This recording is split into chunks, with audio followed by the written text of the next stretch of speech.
the way that all the other ones would be stressed. It would read like this on the da-da-da-da-da. It would read like this. I said I will look to my ways, lest with my tongue I sin. In sight of wicked men my mouth with bridle I'll keep in. And you can see me stumbling in the third line there because it doesn't ring that way. You would read it this way. I said I will look to my ways, lest with my tongue I sin. In sight of wicked men my mouth with bridle I'll keep in. And the metre has changed, and then it changes back to the normal one in the very next stanza. So people who are reading scripture need to know these things, but we are just singing the verses, and there's a certain beat and pace with which you sing something, and it makes no difference when you're singing this stanza. You just follow through the music and you just follow the common metre. So that's just saying that came up. I thought I would just tidy up a wee bit more on that particular point. So last time we looked at Ardross, this tune that is here. And you can see what I've done is I've got a line at the top, which is the part that is sung when you're singing the tune. And this bit here is what we call the tenor part. We'll have occasion, hopefully, as the Lord spares us, to explain what all these different lines mean. They're not necessary for you to sing the Psalms, but what that is a tenor. It's a tenor part.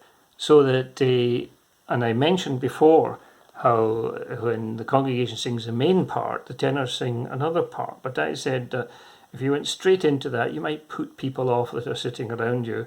So I tend to merge at various points that are suitable points. And on the last occasion I mentioned that I very nearly merged into the tenor part, but I didn't do so. And what I've got here is I've just marked on these arrows where you would merge from the soprano into the tenor. Those who understand these things will see what I'm doing, and those who don't understand it won't really matter. But let me just sing one stanza here, and I'll then in the soprano, and in the second stanza I'll slip into the tenor in that first line.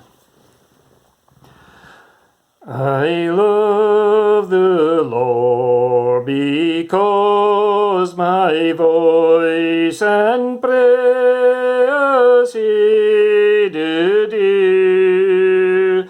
I, while I live, will call on him who bowed to me is here.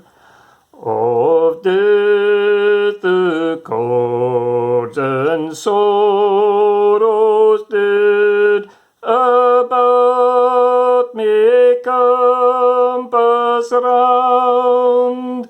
The pains of hell took hold on me, I grief and trouble found. Another merging point is at the very end, just as the tune is coming down and the congregation is coming down to the end of the stanza, you can slip nicely into the tenor to get yourself set up for the next verse, because there's various places and various points where you can come in. For those of you who wonder what the circles are, what the circles mean is that these are exactly the same notes. You notice you're moving from one note to another there, from the mi to the fa.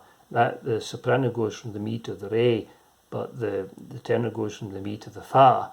But these were examples where it's exactly the same note, so that if you hadn't merged in the first line and you get to the second line, instead of going off with the main soprano part, you can just slip straight into your tenor, and these two notes are exactly the same, and that helps you to maintain your pitch and your harmony.